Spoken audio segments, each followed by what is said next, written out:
Good morning, sir. I have shared my screen. Is it visible? Yes. So today we are going to start actual syllabus. Okay. So we are going to start discussing with the manual testing, right? So as per our earlier discussion, हम्म? Yes. जसं आपण discuss केलं होतं की आपल्याला initial first month मध्ये manual testing आणि sequel बघायचं आहे. तर आपण आज स्टार्ट करतोय manual टेस्टिंगला. So first of all, manual testing. So what is mean by manual? Manual means we can say human efforts are required when we are going to be do any kind of testing. काही आपल्याला taste करायचं असेल आणि manually म्हणजेच काय करायला लागलो तर आपण कुणाचे एफर्ट आले तिथं? Who is the responsible? Human is in the loop. Can we say that? Yes. हम्म. मग त्यालाच मॅन्युअल टेस्टिंग म्हणजे काय? कुठलीही एखादी गोष्ट आपण टेस्ट करायला लागलो. मग आता इथं आपण काय करायला लागलो? We are going to be learn the software. So software testing करायला लागलो आणि त्याच्यामध्ये मॅन्युअल टेस्टिंग यूज करायला लागलो. मॅन्युअल टेस्टिंग म्हणजेच काय झालं? एखादं ऍप्लिकेशन टेस्ट करत असताना आपण इथं ह्युमन इनपुट्स म्हणजे ह्युमनची हेल्प घेऊन ती ऍप्लिकेशन टेस्ट करतो. त्यालाच काय म्हणतो आपण? Nothing but manual testing. आणि तेच ऑटोमेशन टेस्टिंग असेल तर same kind of thing we are going to be do with the some help of software. Automation testing काय झालं? Along who is going to be test that application? Software. Any software. So softwares. So couple of softwares are already in the market for the different kind of testings are there. So मग functional testing आहेत, non functional testing आहेत, performance testing आहेत, अशा different different types of testing आहेत मार्केटमध्ये. API testing आहेत. मग according to the testing different different tools सुद्धा मार्केटमध्ये अवेलेबल आहेत ऑटोमेशन टेस्टिंगसाठी. जसं काल आपलं डिस्कशन झालं होतं, सेलेनियम आहे. हा त्यानंतर युएफटी नावाचं टूल आहे. परफॉर्मन्स टेस्टिंग करायचं असेल तर जेमीटर नावाचं टूल आहे, लोड रनर नावाचं टूल आहे. सो असे नंबर ऑफ टूल्स काल आपण डिस्कस केलं होतं. सायप्रेस, प्लेराईट असं रिसेंटमध्ये जे पॉप्युलर व्हायला लागले ते टूल्स आहेत. सो डिफरंट डिफरंट टाईप्ससाठी ऑटोमेशन टेस्टिंग करण्यासाठी टूल्स आहेत. आणि तेच जर मॅन्युअली करायचं असेल तर ते टूलला रिप्लेस करून ह्युमन कोण रिप्लेस करायला लागले? टूलच्या ऐवजी ज्यावेळेस मॅन्युअल टेस्टिंग म्हणतोय तर रोल कुणाचा यायला लागलाय? Human. ह्युमनचा. आणि ज्यावेळेस ऑटोमेशन टेस्टिंग म्हणतो तर ह्युमनला रिप्लेस कोण करायला लागले? Multiple softwares. Tools. Yes. Software आपण इथं काय करायला लागलो? रिप्लेस करून आपण तिथं we are going to be do the testing.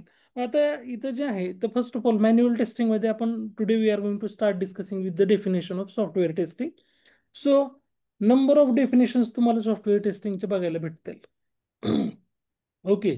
So आता इथं जसं की दोन डेफिनेशन आपण इथं स्क्रीनवर बघतोय. पहिली काय? Software testing is the process of finding errors in the developed product.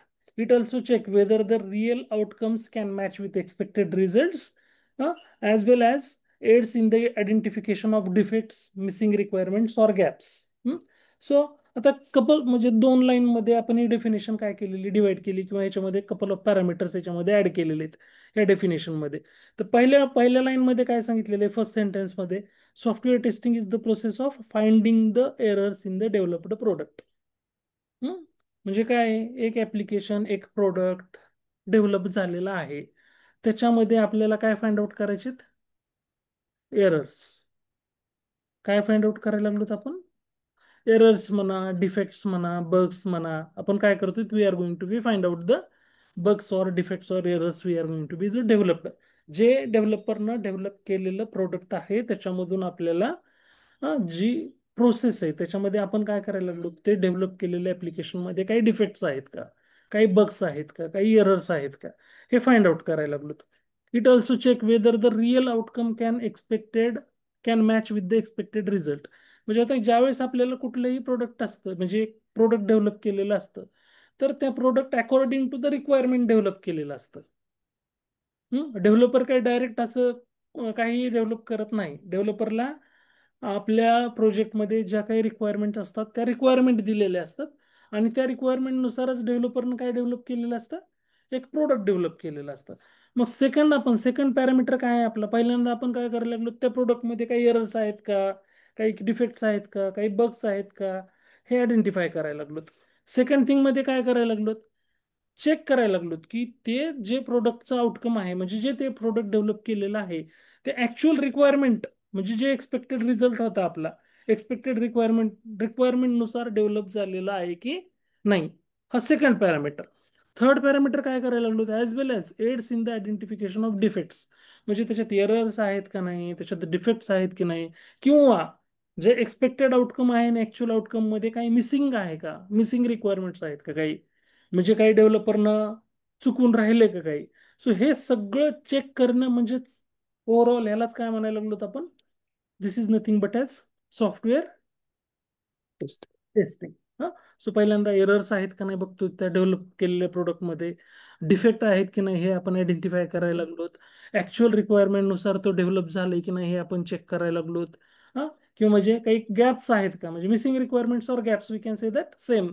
काही गॅप्स किंवा मिसिंग रिक्वायरमेंट आहेत का, काही म्हणजे मिस झालंय का डेव्हलप करताना ऍक्च्युअल रिक्वायरमेंट आणि डेव्हलप झालेल्या प्रोडक्टमध्ये.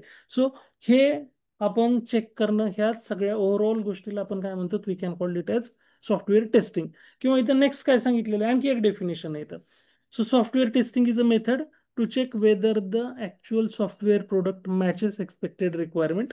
जसं इथं सेकंड पॅरामीटर आपण दिलं होतं, it also check whether the real outcome can match with expected result. तेच इथं फर्स्ट याच्यामध्ये काय सांगितलेलं आहे, software testing is a method to check whether the actual software product matches the expected requirement and ensure that the software product is defect free. एकतर actual requirement expected रिक्वायरमेंटशी meet होत आहेत की नाही हे चेक करायला लागलोत, आणि सेकंड थिंग काय करतो तिथं, ऍप्लिकेशन जे डेव्हलप झालेलं सॉफ्टवेअर आहे ते कसं असलं पाहिजे, डिफेक्ट फ्री. कसं असायला पाहिजे, डिफेक्ट फ्री. Defect free. म्हणजे जे काही डेव्हलपरनं डेव्हलप केलेलं ऍप्लिकेशन आहे ते डिफेक्ट फ्री असायला पाहिजे. आणि ह्याची जी प्रोसेस आहे त्याला सॉफ्टवेअर टेस्टिंग म्हणतात. किंवा again there are couple of definition. आता आणखी एक डेफिनेशन आहे, software testing is the process in which we are identify the defects. एक डेफिनेशन तुम्हाला सांगायला लागलो मी. मग त्याच्यामध्ये आता डिफेक्ट आपण पहिल्यांदा काय करायला लागलो, software testing is the process in which we are identify the defects. So defects, आता एक डिफेक्ट नाही, एखादं प्रोडक्ट आपण टेस्ट करायला लागलो तर आपल्याला कपल ऑफ डिफेक्ट्स भेटू शकतात. वी कॅन गेट, हा, 1 2 3 4 5 10 असे कितीही डिफेक्ट्स आपल्याला भेटू शकतात. तर ते आयडेंटिफाय, पहिली टेस्टिंग काय प्रोसेस आहे, आयडेंटिफाय करणं. काय आयडेंटिफाय करणं, defect. Defect. Okay, defect. Identify केल्यानंतर आपल्याला काय करायचे, आयसोलेट करायचे ते डिफेक्ट, सगळे सेपरेट करायचे and send to the development department और डेव्हलपर. कोणाला पाठवायचे ते, ज्यानं ऍप्लिकेशन डेव्हलप केलेलं आहे त्याला आपण काय करायला लागलो, ते सगळे defect we are going to be send them. आणि त्यानंतर मग आपण काय करायला लागलो, developer is going to be fix this issues. Yes. मग डेव्हलपरनं इश्यू फिक्स केल्यानंतर मग आपल्याला परत इन्शुअर करायचंय, again we are going to be ensure that की ते डिफेक्ट सगळे फिक्स झालेले आहेत की नाही, आणि आपलं जे काही सॉफ्टवेअर म्हणजे हे प्रोडक्ट जे आहे ते डिफेक्ट फ्री झाले की नाही. तर ही पूर्ण ओव्हरऑल प्रोसेसला सुद्धा आपण काय म्हणतो, we can call it as software software testing. Testing. So definition, अशा कपल ऑफ डेफिनेशन आहेत जी तुम्हाला इझी वाटते, फर्स्ट सेकंड, किंवा आता मी जसं सांगितलं, software testing is the process in which we are identify the defects, then isolate them, ensure that developer is rectified all this defect and our product is defect free. So ही सुद्धा एक definition आपण consider करू शकतो त्याचं software testing. किंवा असं तुम्हाला मनानं डेफिनेशन, तुम्हाला मिनिंग कळायला लागलंय की ऍक्च्युअल रिक्वायरमेंट एक्सपेक्टेडशी मेट व्हायला पाहिजेत, ऍप्लिकेशनमध्ये त्या प्रोडक्टमध्ये डिफेक्ट नसायला पाहिजे, ते इन्शुअर करायला लागलोत. ह्याचं कॉम्बिनेशन म्हणजेच काय, this is nothing but as software testing. आता हे कशासाठी इम्पॉर्टंट आहे, सॉफ्टवेअर टेस्टिंग काय इम्पॉर्टंट आहे. So just here we can say that identifies defect earlier. म्हणजे ज्यावेळेस ऍप्लिकेशन डेव्हलप झालं आणि इमिडिएटली आपण टेस्ट केलं तर आपल्याला इमिडिएटली डिफेक्ट भेटू शकतात, नाही. नाही. मीन्स आपलं ज्यावेळेस एखादं प्रोडक्ट डेव्हलप झालं आणि लगेच आपण इमिडिएटली आपल्याला टेस्टिंगला दिलं, तर आपल्याला डिफेक्ट पटकन भेटतील की Yes, it can be लगेच इमिडिएटली आपल्याला immediate. इमिडिएटली भेटणार? आणि सपोज ते जर नाही आपण इमिडिएटली टेस्ट केलं, ओके, त्यानंतर ते ऍप्लिकेशन आपण त्याच्यावर आणखी काही नंतर त्याच्या त्या जे काही आपण प्रोडक्ट डेव्हलप केलं होतं त्याच्यावर आणखी 3-4 मॉड्यूल डेव्हलप केले आणि लेटर स्टेजेसमध्ये आपण टेस्टिंगसाठी दिलं. म्हणजे इमिडिएटली न देता आपण काय करायला लागलो, we are going to be spend more time to develop the application, continuously develop the application, and we are going to do the testing in the later stages. Huh? Once our application is totally built or some modules get built, then we are going to be start the testing. मग अशा सिच्युएशनला काय होतं, मग जे defect आपल्याला initial स्टेजला भेटणार होते ते नंतर भेटायला लागलेत. मग डिफेक्टची कॉस्ट काय होते? जी डिफेक्टसाठी इनिशियल स्टेजमध्ये, सपोज आज प्रोडक्ट डेव्हलप केलं आणि मी आजच टेस्ट केलं किंवा उद्या टेस्ट केलं, तर त्याच्यामध्ये जो एखादा डिफेक्ट मला भेटला असता किंवा 2 डिफेक्ट भेटले असते, 3 डिफेक्ट भेटले असते, तर ती फिक्स करण्यासाठी लागणारी डेव्हलपरला लागणारी एफर्ट, म्हणजे त्यालाच आपण म्हणतो कॉस्ट, त्यालाच काय म्हणायला लागलो आपण, कॉस्ट. ती कॉस्ट कमी लागेल की जास्त लागेल? इनिशियल स्टेजमध्ये डिफेक्ट आपल्याला भेटला तर तो फिक्स करायला कॉस्ट कमी लागेल का लेटर स्टेजमध्ये डिफेक्ट भेटल्यानंतर आपल्याला कॉस्ट कमी लागेल? Initial stage. ज्यावेळेस आपल्याला इमिडिएटली डिफेक्ट भेटला तर तो फिक्स करण्यासाठी डेव्हलपरला लागणारे एफर्ट आणि त्याच्यावरच डिसाईड होती त्या डिफेक्टची कॉस्ट. ती कशी लागणार आहे इनिशियल स्टेजमध्ये? कमी. आता ज्यावेळेस एक मॉडेल झालं त्याच्यावर तुम्ही दुसरं मॉडेल डेव्हलप केलं, दुसऱ्यावर तिसरं मॉडेल डेव्हलप केलं, आता आणि 3 मॉडेल डेव्हलप झाल्यानंतर तुम्ही टेस्टिंग करायला लागलात. किती मॉड्यूल? एकावर दुसरं झालं, दुसऱ्यावर तिसरं झालं आणि 3 मॉड्यूल झाल्यानंतर तुम्ही टेस्टिंग करायला लागलात, तुम्हाला डिफेक्ट भेटला पहिल्या मॉड्यूलवर. आता तो डिफेक्ट दुसऱ्या मॉड्यूलला पण हॅम्पर करतोय आणि तिसऱ्या मॉड्यूलला पण हॅम्पर करतोय. मग डेव्हलपरला सगळं फिक्स करावं लागेल. म्हणजे त्या डिफेक्टची कॉस्ट काय झाली? डेव्हलपरचे एफर्ट वाढले म्हणजे कॉस्ट इन्क्रीज झाली का कमी झाली? Increase. इन्क्रीज झाली. म्हणजे इनिशियल स्टेजमध्ये जर तुम्हाला डिफेक्ट, मग त्याच्यामुळेच आपण काय म्हणतो, टेस्टिंग कशासाठी इम्पॉर्टंट आहे, तर इमिडिएटली इनिशियल स्टेजमध्ये आपल्याला काय भेटायला पाहिजे, डिफेक्ट भेटायला पाहिजेत, जेणेकरून की आपण इन्शुअर करू की आपलं प्रोडक्ट कसं आहे, डिफेक्ट. हा, so again improve the product quality. तुमच्या प्रोडक्टची क्वालिटी काय व्हायला लागली? इम्प्रूव्ह व्हायला लागली. टेस्टिंग केलेलं असेल प्रोडक्ट तर आपली प्रोडक्ट क्वालिटी कशी झाली? इम्प्रूव्ह झाली. Again increase customer trust and satisfaction. Customer काय होईल, कस्टमर ट्रस्ट मेंटेन होईल की नाही?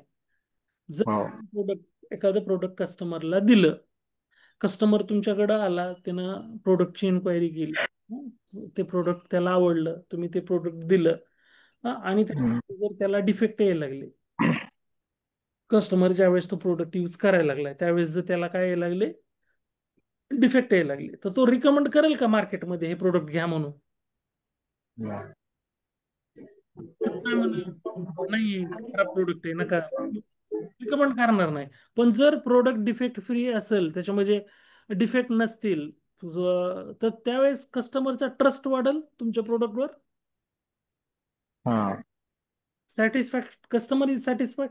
मेन मेन गोष्ट काय इथं, कस्टमर, तुम्ही जो प्रोडक्ट सेल करताय, म्हणजे जे सॉफ्टवेअर तुम्ही तुमच्या कस्टमरला सेल करताय, तर कस्टमर तो यूज करताना त्याला रिलायबल वाटलं पाहिजे, तो सॅटिस्फाईड असला पाहिजे. कारण मार्केटमध्ये आज अशी सिच्युएशन आहे की प्रत्येक गोष्टीला कॉम्पिटिशन आहे, प्रत्येक प्रोडक्टला कॉम्पिटिटर आहे, राईट? आपण सपोज बाहेर पडलो तर आपल्याला घर घ्यायचंय, तर 100,000 बिल्डर आहेत आपल्याकडे, राईट? आपल्याला डिसाईड करायचंय कुठं चांगलं आहे. हा, आपल्याला बाईक घ्यायची, आपल्याला 100 ऑप्शन आहेत बाईक घेण्यासाठी. हा, मग कस्टमरला जिथं ट्रस्ट वाटेल, जिथं सॅटिस्फॅक्शन वाटेल, तर मग आपण अर्लियर स्टेजमध्ये टेस्टिंग केल्यामुळं आपलं प्रोडक्ट कसं होणार आहे, डिफेक्ट फ्री होणार आहे. त्याची क्वालिटी इम्प्रूव्ह होणार आहे, कस्टमरचा ट्रस्ट, म्हणजे ज्यावेळेस आपण कस्टमरला डिलिव्हर करतो प्रोडक्ट, तर customer is also trusted to our product, satisfied राहील हे प्रोडक्ट आहे, क्वालिटी प्रोडक्ट आहे. परत डिटेक्ट सिक्युरिटी व्हलनेरबिलिटीज, म्हणजे सिक्युरिटी व्हलनेरबिलिटी म्हणजे आता कसं असतं, बरेच आता हे तुम्हाला लेटर स्टेजेसमध्ये कळेल ज्यावेळेस आपण ऑटोमेशन टेस्टिंग स्टार्ट करू.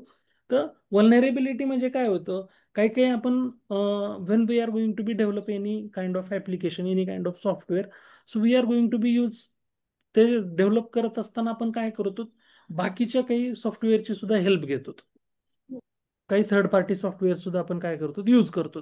आणि तर एखादं थर्ड पार्टी सॉफ्टवेअर यूज करायला लागलो आणि त्याच्यामध्येच इश्यू असतील, त्याच्यामध्येच काय असतील, इश्यू असतील, तर ते इश्यू आपल्याला पण हॅम्पर करणार आहेत. Yes or no? Yes. मग जस्ट जस्ट मी तुम्हाला एक एक इथं सिंपल एक एक्झाम्पल दाखवतो. मी एक MVN रिपॉझिटरी नावाच्या साईटवर चाललोय. मावेन रिपॉझिटरी नावाची वेबसाईट आहे, जिथं आपल्याला काय करतो, आपण सगळे सॉफ्टवेअर आपल्याला तिथं बघायला भेटतात, म्हणजे त्याच्या फाईल्स ज्या असतात ते तिथून आपण आपल्या प्रोजेक्टमध्ये इंटिग्रेट करतो. सपोज मला इथं काय करायचंय, एक टेस्ट इंजिन नावाचं फ्रेमवर्क आपण इथं मला इथं इंटिग्रेट करायचंय. सो मी ते टेस्ट इंजिन इथं सर्च करायला लागलो. सो टेस्ट इंजिन सर्च करतोय मी, पहिल्या याच्यावर इथं चाललो. हं? जर मी, आपण इथं बघा ओल्ड व्हर्जन जर बघितले तर इथं काय आहेत, मी जसं 7.6.1 जर मी इंटिग्रेट केलं माझ्या प्रोजेक्टमध्ये, त्याच्यामध्ये काय आहे, एक there is the one vulnerability. Vulnerability. Yes. Well, so मग हे जर मी इंटिग्रेट केलं, म्हणजे मी जो ओल्डर व्हर्जन इथलं, मी रिसेंट व्हर्जन, आता रिसेंट व्हर्जन कुठलं आहे, 7.11.0, आणि मी जो ओल्ड व्हर्जन 7.6.1 यूज करायला लागलो, तर माझ्या प्रोजेक्टला सुद्धा इम्पॅक्ट आहे ह्याच्यामुळं. सो हे सुद्धा आपल्या टेस्टिंगमुळे काय व्हायला लागले, डिटेक्ट्स ते व्हलनेरबिलिटी कुठं आहे का नाही हे सुद्धा काय करतं, टेस्टिंग करताना आपल्याला शो करतो. मग त्याच्यामुळे detect security vulnerability, helps with scalability, म्हणजे आपल्याला किती स्केल अपस्केल करायला पाहिजे ते प्रोडक्ट, तर हे आपल्याला टेस्टिंग करताना कळतं. आणि ह्या सगळ्या गोष्टीमुळे आपल्याला काय व्हायला लागलं, आपले पैसे, मनी सेव्ह होते. कारण जसं मी तुम्हाला इनिशियल स्टेजमध्ये डिफेक्टचं एक एक्झाम्पल सांगितलं, आणि लेटर स्टेजमध्ये डिफेक्ट. सो लेटर स्टेजमध्ये जर सेम डिफेक्ट आपल्याला काही दिवसानंतर फाइंड आउट झाला, आणि जो इनिशियल स्टेजमध्ये फाइंड आउट झाला असता, त्याची जी डिफेक्ट कॉस्ट असते, जे डेव्हलपरचे एफर्ट असतात, ते रिड्यूस व्हायला लागले इनिशियल स्टेजमध्ये फाइंड आउट झाल्यावर, आणि लेटर स्टेजमध्ये फाइंड आउट झाल्यानंतर वाढायला लागले. डेव्हलपर काय तुमच्याकडे फुकट काम करत नाही कुठल्याही कंपनीमध्ये, right? yes. Company is going to be pay some amount. मग अमाऊंट हे डेव्हलपरला फार जास्त असतं, पगार हे हायएस्ट असतात. मग त्याच्यामुळं त्यांना जर डिफेक्ट आपण इनिशियल स्टेजमध्ये दिला, तर तिथे एफर्ट कमी लागतील, त्याच्यामुळे कंपनीची कॉस्ट काय व्हायली, पैसे काय व्हायला लागले, कमी होईल. कमी व्हायला लागले. आणि तेच जर लेटर स्टेजमध्ये भेटले तर इन्क्रीज. इन्क्रीज व्हायला लागले पैसे, काय एफर्ट, तिथे पैसे जास्त लागायला लागले. म्हणून इथं आपण काय करायला लागलो, we are going to be save the money. हे सगळ्या गोष्टी आहेत, इम्पॉर्टंट फॅक्टर आहेत. So why the software testing is important? So because we are going to be identify the defect in initial stages, earlier stages, we are going to be improve the product quality, increase the customer trust and satisfaction, detect security vulnerability, scalability, म्हणजे help with the scalability, application कुठं scale up करायला पाहिजे, आणि finally we are going to be save the money here. So आता manual testing मध्ये काय, जे initial आपण अर्लियर मगाच आपण डिस्कस केलं बघा, काय करायला लागलो, सेम सॉफ्टवेअर टेस्टिंगच परफॉर्म करायची, पण कुणाची एफर्ट न करायची, Human. Human effort. So manual testing is the process in which all the phases of STLC. आता STLC म्हणजे काय, तर सॉफ्टवेअर टेस्टिंग लाईफ सायकल. आपण ह्या आपल्या मॅन्युअल टेस्टिंग मध्ये we are going to be learn 3 major life cycles. पहिला आहे सॉफ्टवेअर डेव्हलपमेंट लाईफ सायकल, दुसरं आहे सॉफ्टवेअर टेस्टिंग लाईफ सायकल, आणि तिसरं आहे बग लाईफ सायकल, और we can call it as defect life cycle. So असे 3 लाईफ सायकल आपण मेजर लाईफ सायकल डिस्कस करणार आहेत. तर ह्याच्यामध्ये मॅन्युअल टेस्टिंग काय सांगितलेलं आहे, in which all the phases of STLC म्हणजे सॉफ्टवेअर टेस्टिंग लाईफ सायकल. मग STLC मध्ये 6 फेजेस आहेत. पहिले टेस्ट प्लॅनिंग, दुसरे test development, test execution, result analysis, bug tracking आणि रिपोर्टिंग. हे सगळे ह्युमन एफर्ट्सनं हे सगळे फेजेस आपल्याला कम्प्लीट करायचे. कुणाच्या एफर्टनं? ह्युमन. Human त्याच्यामुळे त्या टेस्टिंगला काय म्हणायला लागलो? Manual testing. manual testing. So आणि हेच आपण काय करतो, हेच सगळे एफर्ट ज्यावेळेस ऑटोमेशन टेस्टिंग आहे तिथं टूल्स यूज करणार आहेत. ह्युमन एफर्टला रिप्लेस करून तिथं काय करू? Tools use करू. टूल्स यूज करू. ती झाली automation testing. So automation. So manual testing is the process in which all the phases of STLC means software testing life cycle like test planning, test development, test execution, result analysis, bug tracking and reporting are accomplished successfully and manually with And with effort. human efforts. So आता का आपण why we are going to be do that course, का testing करायचंय? So जसं की फक्त manual testing करून, काल पण आपलं डिस्कशन झालं, मॅन्युअल टेस्टिंग करून आपल्याला definitely we are not getting a good job. आपल्याला त्याच्यासोबत पॅरलेली काय करायचं, we are going to be learn the automation testing. Then आपलं जॉब जे भेटण्याचे चान्सेस आहेत ते काय व्हायला लागले? Increase. High. Scope of getting job is very high. High. कुठली फार काही जास्त जसं मल्टिपल टेक्नॉलॉजीज वगैरे लर्न करायची गरज नाहीये. आपण straightforward manual testing, sequel, Playwright आणि जावास्क्रिप्ट, त्याच्यासोबत एक गिटहब, हे 4-5 टेक्नॉलॉजी मध्ये आपल्याला काय करणार आहे, we are getting a good job. Definitely we are getting a चांगल्या पॅकेजचा चांगला जॉब आपल्याला त्याच्यावर भेटू शकतो. अगेन टेस्टिंग कशी आहे, फॉर एव्हर आहे. टेस्टिंग स्टॉप होणार आहे का? नाही. टेस्टिंग ही कंटिन्युअस प्रोसेस आहे. टेस्टिंग ही कशी आहे, कंटिन्युअस प्रोसेस आहे. म्हणजे तुम्हाला स्मॉल स्केलमध्ये जरी जॉब लागला तरी तिथं टेस्टिंग स्टॉप होणार नाहीये. कारण जोपर्यंत तुमचं प्रोडक्ट मार्केटमध्ये आहे, जोपर्यंत त्या कंपनीचं ऍप्लिकेशन मार्केटमध्ये आहे, तोपर्यंत त्याला टेस्टिंग काय लागणार. म्हणून टेस्टिंग कशी आहे, टेस्टिंग Forever. For Testing. मग one can be consistent through out, म्हणजे कंटिन्युअस आपण टेस्टिंग मध्ये आपलं पूर्ण ओव्हरऑल फ्युचर आपण घडवू शकतो. आणि याच्यामध्ये इनिशियल स्टेजमध्ये आपल्याला टेस्ट इंजिनियर किंवा ट्रेनी म्हणून जॉब लागतो. त्यानंतर सॉफ्टवेअर टेस्ट इंजिनियर, त्यानंतर सिनियर टेस्ट इंजिनियर, त्यानंतर टेस्ट स्पेशलिस्ट, नंतर test QA lead, QA lead नंतर मग मॅनेजर, टेस्ट मॅनेजर, पुन्हा सिनियर मॅनेजर, टेस्ट आर्किटेक्ट, अशा डेझिग्नेशन आपल्या काय होत जातात, इन्क्रीज होत जातात. Increase होतं. जसजसं आपला एक्सपिरियन्स वाढेल, जसजसं आपल्याला एक्सपोजर येईल डिफरंट डिफरंट टूल्स, टेक्नॉलॉजीज, तर आपलं त्या एक्सपिरियन्सनुसार आपल्या डेझिग्नेशन, आपलं पॅकेज जे आहे ते सुद्धा get increased. Okay, so one can be consistent throughout their life in a testing. So कोण करू शकतं टेस्टिंग? सो कुठलंही, म्हणजे ह्याला टेस्टिंगसाठी असं काही नाही की तुमचं हे म्हणजे कॉम्प्युटर सायन्समध्येच ग्रॅज्युएशन असायला पाहिजे किंवा मास्टर असायला पाहिजे, असं काही नाहीये. काही कंपन्या रिक्वायर्ड आहे की त्यांचं बी मोस्टली कॉम्प्युटर सायन्समध्ये असं मागतात, पण बऱ्यापैकी कंपन्या ग्रॅज्युएट जरी असेल, सायन्स ग्रॅज्युएट मोस्टली ते प्रिफर करतात. ग्रॅज्युएट असेल, सायन्स ग्रॅज्युएट असेल तर दे are going to B give a chance. इंटरव्ह्यूसाठी त्यांना 101% अलाव करतात.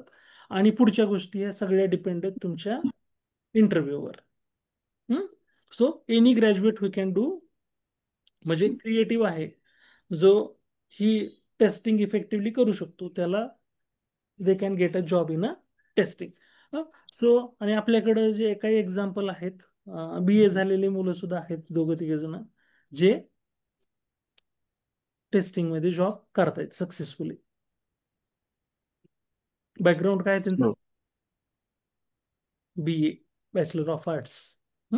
So again what exactly we can get a job. So आता आपल्याला ह्याच्यामध्ये सगळ्यात महत्वाच्या कुठल्या कुठल्या गोष्टी आहेत, आपल्याला जॉब पाहिजे असेल टेस्टिंगमध्ये, तर स्टफ म्हणजे नॉलेज पाहिजे.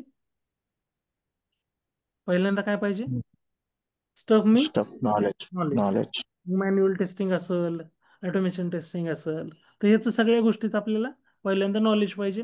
सेकंड थिंग कम्युनिकेशन, बिकॉज हम्म. इथं आपल्याला कम्युनिकेट करायचं आहे टीम सोबत. हा, Yes. आता सपोज आपल्याला डिफेक्ट आयडेंटिफाय झाला, तर तो डिफेक्ट रेज करायचा आहे, तो डिफेक्ट आपल्याला डेव्हलपमेंट टीमला सांगायचा आहे, जिथे कम्युनिकेशन आलं. हम्म. मग आपण इन्व्हॉल्व असतो डिफरंट डिफरंट मीटिंग्समध्ये. आपण आता मोस्टली मी तुम्हाला काल पण सांगितलं होतं, ॲजाईल मेथोडॉलॉजी किंवा इथं स्क्रम फ्रेमवर्क आपण फॉलो करतो. तर स्क्रम फ्रेमवर्क फॉलो करतो म्हणजे आपल्या नियर अबाउट डेली एक मीटिंग असते आपल्याला, डेली स्क्रम हम्म. कॉल. मग तिथं 30 मिनिट्सचा कॉल असतो, त्याच्यामध्ये आपल्याला कम्युनिकेट करायचं असतं आपल्या टीम सोबत. म्हणजे काल आपण काय कुठल्या गोष्टीवर टेस्टिंग केली, काय नाही, हे डिस्कशन आपण आपल्या टीम सोबत करत असतो.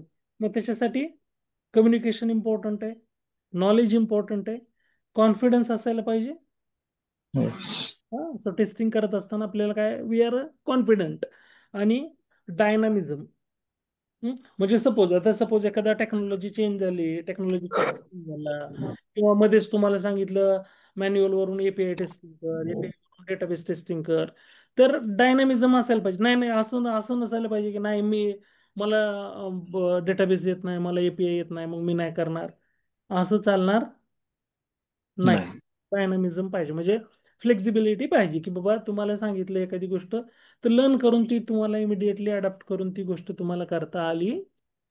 पाहिजे. ओके. सो ह्या गोष्टी आहेत, ह्या जर असतील तुमच्याकडं, म्हणजे तर we definitely get a good job in I T industry टेस्टिंगमध्ये. So why the test engineer exclusively, का कंपनी एक्सक्लुझिव्हली हायर करतात टेस्ट इंजिनियरला, का डेव्हलपरलाच टेस्टिंग करायला सांगत नाहीत, कशासाठी हायर करतात कंपन्या? डेव्हलपर सर Because, त्याच्या साईडनं विचार करतो पूर्ण. राईट. Yes. डेव्हलपरचा अप्रोच हा पॉझिटिव्ह असतो, कारण त्याने ऍप्लिकेशन डेव्हलप केलेलं आहे. हम्म. राईट. डेव्हलपरनं काय केलेलं आहे, ऍप्लिकेशन डेव्हलप केलेलं आहे. सो त्याच्यामुळं डेव्हलपरचा अप्रोच कसा आहे, हा पॉझिटिव्ह अप्रोच आहे. हा, मग आपल्याला अप्रोच कसा असला पाहिजे, जर मग पॉझिटिव्ह वेनं टेस्टिंग केली, तर निगेटिव्ह गोष्टी काही टेस्ट होणारच नाहीत त्या ऍप्लिकेशनच्या.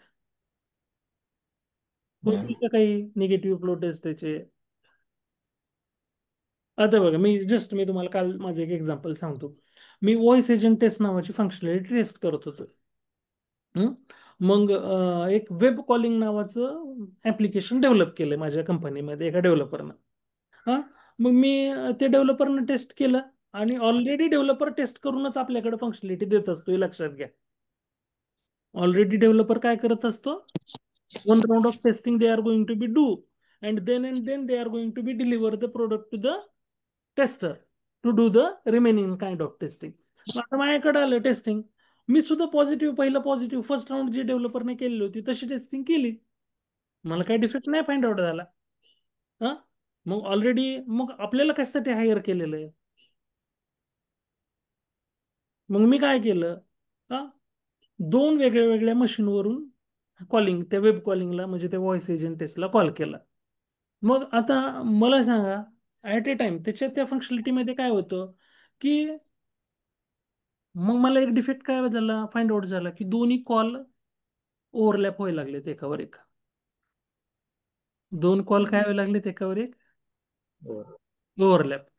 मग जर सपोज मी जर दोन मशीनवरून ते ऍप्लिकेशन टेस्ट केलं नसतं, आणि मी जर ग्रीन सिग्नल दिला असता ओके म्हणून, ते प्रोडक्टला गेलं म्हणजे कस्टमरला गेलं असतं, कस्टमरला गेलं असतं. तिथं काही एक माणूस नाही टेस्ट, म्हणजे कस्टमरनं वेबसाईटवर डेव्हलप केलं की तिथं हजारो लोक त्याच्यावर कॉल करणार आहेत. Yes. मग तो इश्यू किती मेजर इश्यू झाला असता, कारण ओव्हरलॅप व्हायला ना, एकावर एक कॉल काय व्हायला लागला, म्हणजे कॉलवर कॉल, कॉलवर कॉल, ओव्हरलॅप होऊन म्हणजे मल्टिपल असे कम्युनिकेशन ऐकायला लागले. म्हणजे एकच कम्युनिकेशन एका कस्टमरला ऍट ए टाइम ऐकायला पाहिजे तसं ऐकू येत नव्हतं, म्हणजेच तिथं काय व्हायला लागलं. सो त्याच्यामुळं कस्टमरचं काय असतं, त्याचं पॉझिटिव्ह अप्रोच असतो. ऍप्लिकेशनकडे बघण्याचा अप्रोच कसा असतो, सेंटिमेंटल अटॅचमेंट असतं, तो पॉझिटिव्ह, कारण त्यानं डेव्हलप केलेला आहे, त्याला काय माहिती निगेटिव्ह फ्लो. मग त्याच्यासाठीच आपण आहेत. कंपनी एक्सक्लुझिव्हली म्हणजे एक्सप्लिसिटली कशासाठी आपल्याला असाइन करायला लागली? So one can not perform two task efficiently, म्हणजे डेव्हलपर दोन दोन गोष्टी, टेस्टिंग आणि डेव्हलपमेंट, दोन्ही ऍक्टिव्हिटी परफेक्टली इफिशियंटली करू शकत नाही. तो काम करणारे फोकस कशावर करणार आहे? डेव्हलपमेंटवर. आणि आपण फोकस कशावर करणार आहेत? टेस्टिंग. टेस्टिंगवर. कारण डेव्हलपरचा अप्रोच हा ऍप्लिकेशन कडे बघण्याचा पॉझिटिव्हच असतो. मग त्याला त्याच्यामध्ये हो. डिफेक्ट दिसणारच नाहीत त्याला टेस्टिंग करायला सांगितली तर. हा? हो. आणि तेच जर आपल्याला सांगितले तर आपण काय करू? पॉझिटिव्ह फ्लो टेस्ट करू, निगेटिव्ह फ्लो टेस्ट करू, राईट? हम्म. आपल्याला हे नाही, आपलं काम काय आहे? टेस्ट टू ब्रेक ऍटिट्यूड असला पाहिजे आपल्याकडं, क्यूए हा. टेस्टरकडं. म्हणजे आपल्याला डिफेक्ट फाइंड आउट काही करून, काही ना काही, मायनर असू मेजर असू, कसला ना कसला आहे प्रोडक्ट आलं आपल्याकडे टेस्टिंगला, की काही ना काही डिफेक्ट आपल्याला त्याच्यात आयडेंटिफाईड व्हायला पाहिजे. तसं आपल्याकडं तो अप्रोच असायला पाहिजे बघण्याचा. मग तर आपल्याला काय होतील? मग आपण जर पॉझिटिव्ह, जर डेव्हलपर सारखाच विचार केला तर प्रोडक्टमध्ये काही भेटणारच नाही. डिफेक्ट भेटेल का? हो. डिफरंट डिफरंट फंक्शनल डिफेक्ट भेटू शकतात. UI मध्ये, म्हणजे जो डिझाईन डेव्हलप केलेलं ऍप्लिकेशन आहे, युजर इंटरफेस, त्याच्यामध्ये कुठं काही डिफेक्ट आहे का ते भेटू शकतो. ग्रॅमॅटिकल काही मिस्टेक आहेत का, एखादं बटनचं नाव चुकलंय का, किंवा स्पेलिंग मिस्टेक आहे का कुठं, तसे ग्रॅमॅटिकल म्हणजे डिफेक्ट. मग ते मायनर डिफेक्ट असतील किंवा मेजर असतील तर कुठले ना कुठले आपल्याला त्या, म्हणजे पॉझिटिव्ह वेनं फक्त नाही बघायचं तर सगळ्या वेनं बघून आपल्याला ऍप्लिकेशन. मग त्याच्यासाठीच कंपनी एक्सक्लुझिव्हली आपल्याला काय करायला लागली इथं? हायर करते. क्लिअर? आता बघा, ऍक्च्युअल सॉफ्टवेअरमध्ये दोन प्रकारच्या कंपन्या आहेत. IT मध्ये जर आपण आता इंडियामध्ये बघितलं किंवा ओव्हरऑल वर्ल्डमध्ये बघितलं तर दोनच प्रकारच्या सॉफ्टवेअर कंपन्या आहेत. एक आहे प्रोडक्ट बेस्ड सॉफ्टवेअर कंपनी आणि दुसरी आहे प्रोजेक्ट बेस्ड. कसली? प्रोजेक्ट बेस्ड आणि प्रोजेक्ट. प्रोजेक्ट. सो त्याच्यामध्ये जर आपण इथं डिस्कस करायला गेलो तर आपल्या इंडियामध्ये, तर इंडियामध्ये आपल्याला मेजर ज्या कंपन्या आहेत त्या प्रोजेक्ट बेस्ड बघायला भेटतात. प्रोजेक्ट बेस्डलाच आपण म्हणतो सर्व्हिस बेस्ड. कसल्या कंपन्या? Project based. प्रोजेक्ट बेस्डलाच काय म्हणतो आपण? Service based. Service. Service based. So service based म्हणजे, आता सर्व्हिस बेस्ड किंवा प्रोजेक्ट बेस्ड म्हणजे काय? तर आपल्या हे मेजर आपण जर कंपन्या TCS बघितली, इन्फोसिस, TCS, विप्रो, कॅपजेमिनी, झेन्सार, ह्या अशा मेजर कुठल्याही कंपन्या जर आपण बघितल्या तर ह्या सगळ्या सर्व्हिस बेस्ड कंपन्या आहेत. प्रोजेक्ट बेस्ड कसल्या कंपन्या त्या? प्रोजेक्ट बेस्ड, और we can call it as a service based. Service. हा, आता कारण का आपण यांना सर्व्हिस बेस्ड किंवा प्रोजेक्ट बेस्ड म्हणतोय? तुम्ही ऐकलंय का विप्रोचं कुठलं प्रोडक्ट माहिती आहे तुम्हाला? विप्रोचं, कॅपजेमिनीचं, इन्फोसिसचं, TCSचं प्रोडक्ट आहे आणि मार्केटमध्ये ते विकतात इन्फोसिसच्या नावानं, TCSच्या नाही. नावानं, नाही. विप्रोच्या नावानं. हा, they are going to be sell any product. No. सो हे सगळ्या कसल्या कंपन्या आहेत? सर्व्हिस बेस्ड कंपन्या आहेत किंवा प्रोजेक्ट बेस्ड कंपन्या आहेत. सो जसं की सपोज कन्सिडर करा, माझी एक बँक आहे, मला एखाद्या माझ्या बँकेसाठी ऍप्लिकेशन पाहिजे, सॉफ्टवेअर ऍप्लिकेशन. तर मी काय करणार? माझ्या रिक्वायरमेंट घेऊन मी अशा सर्व्हिस बेस्ड कंपनीकडे जाणार. मी कुणाकडे जाणार? विप्रोकडे जाणार किंवा इन्फोसिसकडे जाणार आणि त्यांना माझ्या रिक्वायरमेंट सांगणार, माझं असं असं ऍप्लिकेशन, मला असं असं ऍप्लिकेशन डेव्हलप करून पाहिजे. ते according to that requirement they are going to be ते सर्व्हिसेस प्रोव्हाइड करायला लागले. म्हणजे कस्टमरला त्या जे रिक्वायरमेंट आहे त्यानुसार ते ऍप्लिकेशन डेव्हलप करून देत आहेत. मग त्याच्यासाठी मग ती काय करणार? एक टीम डेव्हलप करणार. कंपनी काय करणार? एक टीम डेव्हलप करणार. त्या टीममध्ये डेव्हलपर असणार, प्रोडक्ट मॅनेजर असणार, टेस्टर असणार, बिझनेस अनालिस्ट असणार, एंगेजमेंट मॅनेजर असणार, आर्किटेक्ट असणार. हे सगळे लोक मिळून ते तुम्हाला ऍप्लिकेशन काय करून देणार? एक ऍप्लिकेशन तुमच्या रिक्वायरमेंटनुसार डेव्हलप करून देणार. मग हे हे सर्व्हिसेस, अशा प्रकारचे सर्व्हिसेस प्रोव्हाइड करतात. म्हणून ह्या कंपन्यांना काय म्हणलेलं आहे? विप्रो, कॅपजेमिनी, इन्फोसिस, TCS, ह्या सगळ्या कंपन्या काय? Service based, based, project based also. service based or project. They are going to be develop the projects to the customer according to their requirement. कस्टमरच्या रिक्वायरमेंट नुसार ते प्रोजेक्ट डेव्हलप करून देत आहेत. म्हणून त्या कंपन्यांना काय म्हणायला लागलो आपण? प्रोजेक्ट बेस्ड और सर्व्हिस बेस्ड Service. ऑर्गनायझेशन. आता प्रोडक्ट बेस्ड म्हणजे काय? तर प्रोडक्ट बेस्ड म्हणजे they are going to be develop their own product and sell in to the market. कस्टमरच्या रिक्वायरमेंट नुसारच, पण कॉमन रिक्वायरमेंट त्यांनी काय केले, कलेक्ट केलेले आहेत. प्रोडक्ट म्हणजे काय? कॉमन कस्टमरच्या ज्या रिक्वायरमेंट आहेत, ज्या की कस्टमरला डेली लाईफमध्ये लागतात आणि सगळे कस्टमर हे यूज करू शकतात, अशा रिक्वायरमेंट आयडेंटिफाय करणं, त्याच्या अगेन्स्ट सोल्युशन फाइंड आउट करणं आणि ते सोल्युशन ॲज अ प्रोडक्ट म्हणून इम्प्लिमेंट करणं. त्याला काय म्हणायला लागलो? अशा कंपन्या काय आहेत? Product based. मग प्रोडक्ट Product. बेस्ड मध्ये कुठल्या कंपन्या आहेत? तर प्रोडक्ट बेस मध्ये ज्यांचे ओन प्रोडक्ट आहेत, they are going to be sell the services. मग ओन प्रोडक्ट असलेल्या तुमची फेसबुक, मेटा जे आहे ती कसली कंपनी झाली? ओन प्रोडक्ट आहे त्यांचा. मायक्रोसॉफ्ट ओन प्रोडक्ट आहेत त्यांचे. मायक्रोसॉफ्ट ऑफिस असेल, विंडोज असेल, म्हणजे ऑपरेटिंग सिस्टीम ज्या विंडोजच्या आहेत, किंवा ऑफिस जे आपण यूज करतो, Excel, PowerPoint, Word, Outlook, Office असेल, त्यांची स्वतःची प्रोडक्ट आहेत ते. Yes. मग हे मायक्रोसॉफ्ट असेल किंवा फेसबुक असेल, ह्या अशा ज्या कंपन्या आहेत, किंवा आता वोडाफोन आहे. Vodafone is also product based, त्यांचं ओन प्रोडक्ट आहे, राईट. Yes. Yes. किंवा अलायन्स मध्ये, मी अलायन्स मध्ये माझं करिअर स्टार्ट केलेलं होतं. सो अलायन्स नावाची कंपनी आहे, तर ते इन्शुरन्स सेल करतात. म्हणजे इन्शुरन्स काय त्यांचा प्रोडक्ट. सो अशा ज्या काही कंपन्या आहेत जे स्वतःचे प्रोडक्ट सेल करतात, त्यांना काय म्हणतो आपण? Product based. आणि Product. ज्या प्रोजेक्ट बेस्ड किंवा सर्व्हिस बेस्ड कंपन्या आहेत, म्हणजे ते काय करायला लागलेत? कस्टमरला त्यांचं ऍप्लिकेशन, ते प्रोजेक्ट त्यांच्या रिक्वायरमेंट नुसार डेव्हलप करून द्यायचा आणि तोच कस्टमर तो ऍप्लिकेशन यूज करणार, दुसरा नाही. स्पेसिफिक कस्टमरसाठी स्पेसिफिक रिक्वायरमेंट डेव्हलप करून देणाऱ्या ज्या कंपन्या असतात त्या असतात सर्व्हिस बेस्ड किंवा प्रोजेक्ट बेस्ड.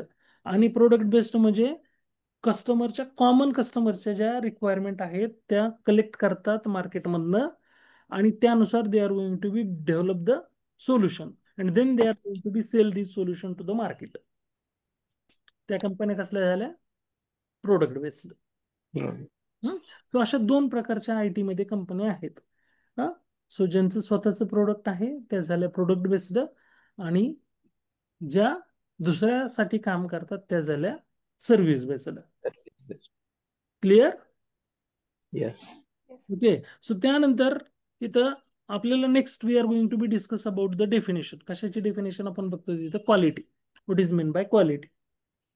सो आता क्वालिटी जी आहे ती क्वालिटी प्रोडक्टवर डिपेंड असणार आहे की कस्टमरच्या माइंडवर डिपेंड असणार आहे? Customer mind. बेसिकली जर आपण इथे क्लासिकल डेफिनेशन म्हणजे ओल्ड डेफिनेशन बघितली क्वालिटीची, तर quality is defined as a justification of all the requirements of a customer in a product. तर कस्टमर कसा डिफाईन करायचा? तर सगळ्या रिक्वायरमेंट त्या प्रोडक्टमध्ये ज्या पाहिजेत त्या सगळ्या मीट होत आहेत की नाही, हा त्याला काय म्हणायचं? तर आपण पहिल्यांदा जर सगळे मीट होत असतील तर we can say that the product is a quality product. ना मग इथं आपण नेक्स्ट याच्यामध्ये इथं नोटमध्ये काय दिलेलं आहे? Quality is not defined in the product, quality is defined in the customers Customer mind. आता बघा मल्टिपल, आता जसं की काय, we are having a couple of options. मला एखादं ऍप्लिकेशन डाउनलोड करायचं असेल, सपोज माझं यूज आहे की युपीआय यूज करायचे, मला युपीआय ने पेमेंट करायचंय. आपल्याकडे एक ऑप्शन आहे का? आपल्याकडे किती ऑप्शन? भरपूर आहेत. 2-3 options आहेत. कपल ऑफ ऑप्शन्स आहेत. तुमच्याकडे फोन पे आहे, तुमच्याकडे जीपे, गुगल पे आहे, तुमच्याकडे ते व्हॉट्सअप पे सुद्धा आलेला आहे, अमेझॉनला आहे. म्हणजे असे नंबर ऑफ ऑप्शन्स अवेलेबल आहेत तुमच्यासाठी. कशासाठी? युपीआय साठी. मग आपण काय करायला लागलो तर आपल्याला जे रिलायबल म्हणजे कस्टमरला जे रिलायबल वाटते कस्टमर तो डिसाईड करणार आहे की त्याला जे वाटेल योग्य त्यानुसार तो काय म्हणाल ते क्वालिटी प्रोडक्ट. आता हे सगळेच युपीआय जे आहेत म्हणजे फोन पे असेल, गुगल पे असेल, अमेझॉन पे असेल, हे सगळेच काय करायला लागलेत, ज्या बेसिक रिक्वायरमेंट आहेत ते सगळे फुलफिल करायला लागलेत. म्हणजे ज्या Yes. रिक्वायरमेंट आहेत म्हणजे तुम्हाला फंड्स ट्रान्सफर करता आले पाहिजेत UPI to UPI. UPI to बँकला पण फंड ट्रान्सफर करता आले पाहिजेत, राईट. Yes. परत तुम्हाला काही ज्या काही बेसिक गोष्टी आहेत रिचार्ज करायचे असतील किंवा तुम्हाला एखादं बिल पे करायचं असेल त्या गोष्टी तुम्हाला परचेस करता आल्या पाहिजेत, राईट. Yes. सगळ्या गोष्टी सगळ्या ह्याच्यामध्ये सॅटिस्फाईड होत म्हणजे हे सगळे करतात. मग तुम्ही गुगल पेनं पण करू शकतात, फोन पेनं पण करू शकतात, अमेझॉन पेनं पण करू शकतात किंवा व्हॉट्सअप पेनं पण करू शकतात. पण त्यानंतर हं, ते आता ह्याच्यामध्ये गोष्ट काय येतं तर कस्टमरचा माइंडसेट कसा आहे. तर कस्टमरला जे हे सगळ्याच गोष्टी तर रिक्वायरमेंट फुलफिल करतायत म्हणजे सगळेच क्वालिटी प्रोडक्ट झाले, राईट. Yes. ओल्ड डेफिनेशन नुसार काय झाले, सगळेच कसे झाले, क्वालिटी प्रोडक्ट. Quality आता product. इथं माइंडसेट कोणाचा येतो, कस्टमरचा. Customer. कस्टमरला आता बघा मोस्टली जर आपण बघितलं गुगल पे पेक्षा जास्त लोक फोन पे यूज करतात. Why Ah, people are going to be use PhonePe more than Google Pay. UI user friendly sir खूप. युआय कसा आहे, युजर फ्रेंडली युआय आहे त्याच्यामुळं. किंवा ट्रान्झॅक्शन जर आपण बघितलं तर ट्रान्झॅक्शन सुद्धा फास्ट कम्पॅरेटिव्हली जर आपण चेक केलं कधी तर गुगल पे पेक्षा फोन पेचं ट्रान्झॅक्शन कम्पॅरेटिव्हली थोडंसं फास्ट होतं. fast. मग दोन इश्यू आहेत मेन. एक तर युआय पण तुमचं सगळ्यात महत्वाचं की युजर फ्रेंडलीनेस असायला पाहिजे. कस्टमरला सगळ्यात इम्पॉर्टंट कस्टमरला अट्रॅक्ट करण्यासाठी काय असतो, युजर फ्रेंडलीनेस. म्हणजे त्याला कुठली गोष्ट जे पाहिजे ते गोष्टी त्याला लगेच ऍपमध्ये गेल्या गेल्या भेटायला पाहिजेत. त्याला Uh, हुडकत बसायला नाही पाहिजे. जर त्याला हुडकत बसावं लागलं तर कस्टमर तुमचं ऍप्लिकेशन नाही यूज करेल का, नाही. लगेच तो अल्टरनेटिव्ह बघणार. कारण मार्केटमध्ये couple of options are available. मग त्यानुसार इथं जी लेटेस्ट डेफिनेशन आहे क्वालिटीची तर युजर फ्रेंडलीनेस मॅटर करतो. म्हणजे quality is not defined only the justification of all the requirement. म्हणजे सगळ्या रिक्वायरमेंट फुलफिल व्हायला म्हणजे क्वालिटी आहे असं नाहीये. तर त्याच्यासोबत काय असायला पाहिजे, but also the presence of the value means user friendliness सुद्धा ऍप्लिकेशन मध्ये मॅटर करतो, इम्पॉर्टंट आहे. काय असायला पाहिजे, user friendliness. User friendly. This is about the definition of the quality. म्हणजे ओल्ड डेफिनेशन मध्ये फक्त काय करत होतो, रिक्वायरमेंट फुलफिल झालं की म्हणायचं क्वालिटी प्रोडक्ट आहे. पण नवीन डेफिनेशन लेटेस्ट डेफिनेशन मध्ये ते नाहीये. रिक्वायरमेंट तर फुलफिल व्हायलाच पाहिजेत. बीमॅप सुद्धा वर्ल्ड सगळ्या रिक्वायरमेंट फुलफिल करतात. मग यूज करतात, किती जण यूज करतात आपण बीमॅप, Hmm. करतो का आपण बीमॅप, नाही. का नाहीत करत, रिक्वायरमेंट फुलफिल करतं की. का फोन पेच यूज करतो, का गुगल पेच यूज करतो, User friendly नाही. युजर फ्रेंडलीनेस काय आहे त्याच्यासोबत, युजर. User.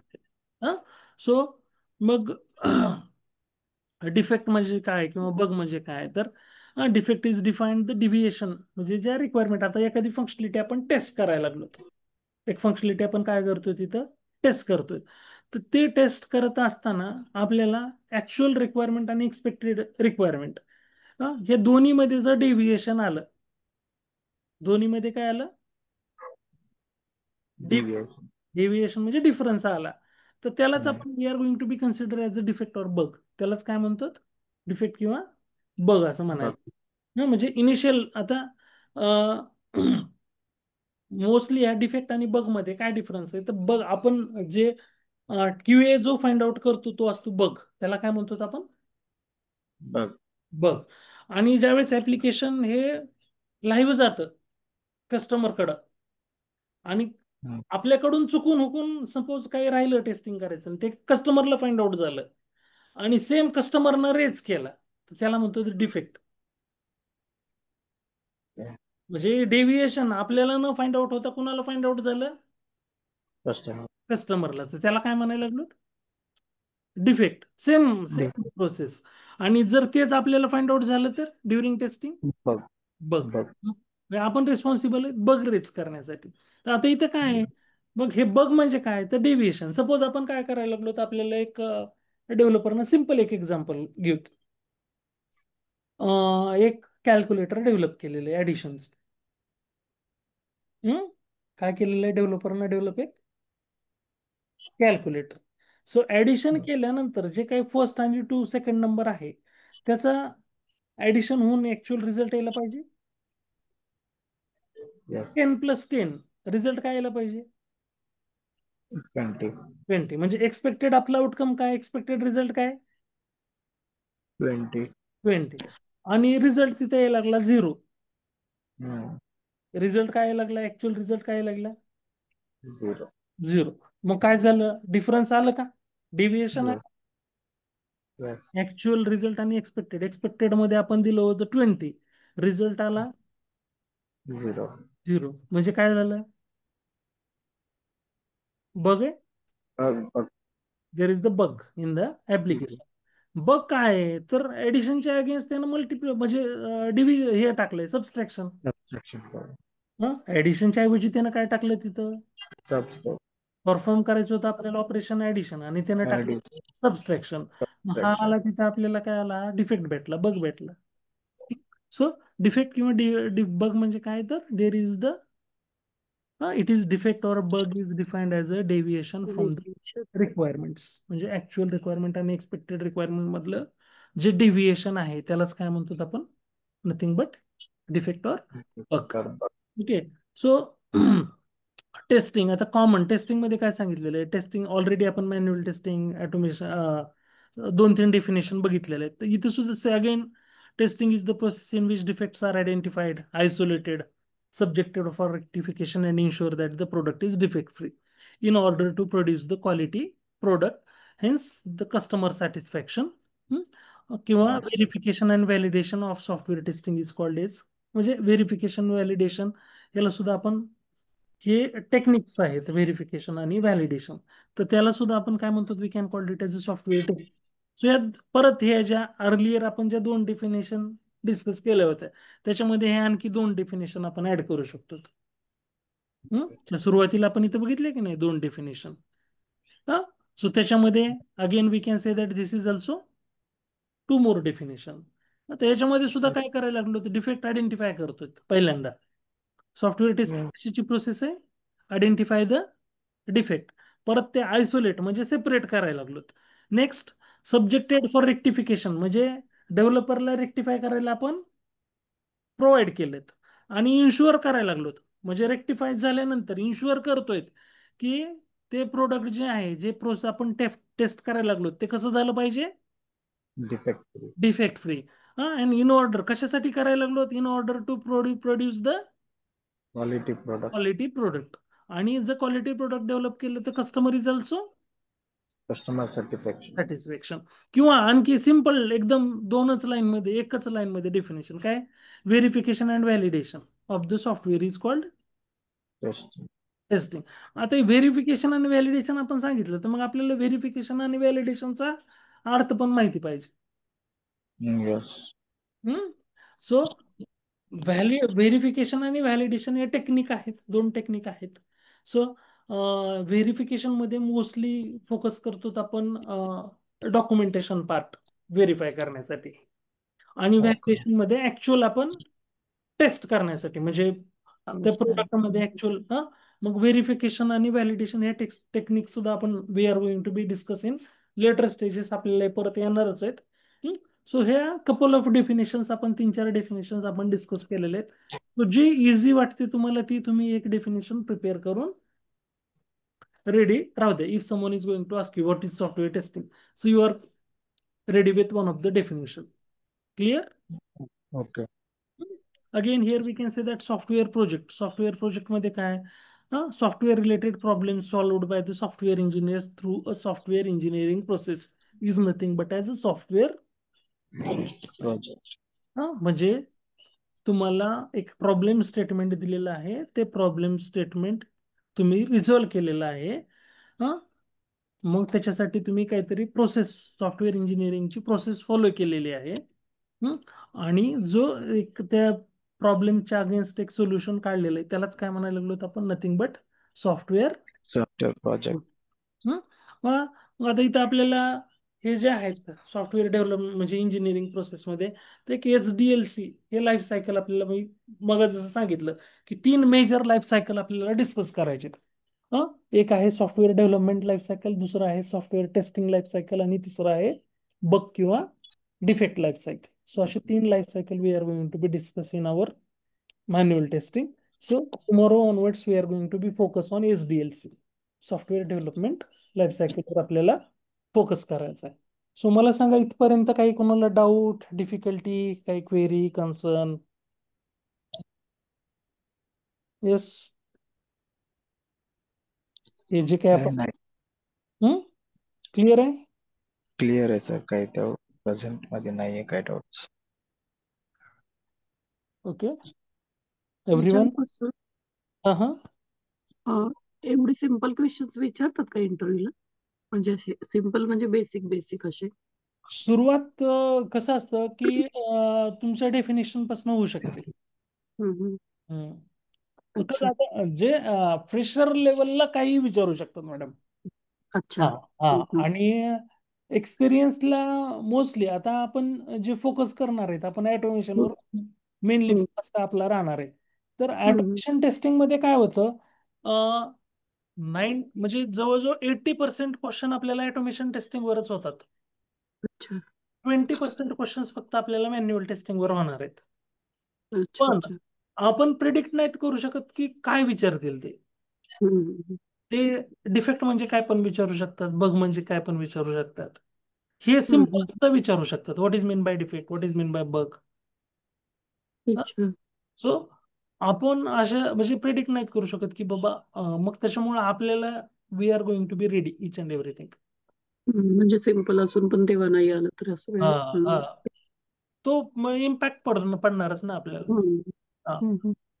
मग त्याच्यामुळं वी आर म्हणजे सिम्पल, या कंपन्यामध्ये सुद्धा तुम्ही कुठल्या कंपनीमध्ये काम केलं तर आपल्याला सुद्धा माहिती असलं पाहिजे.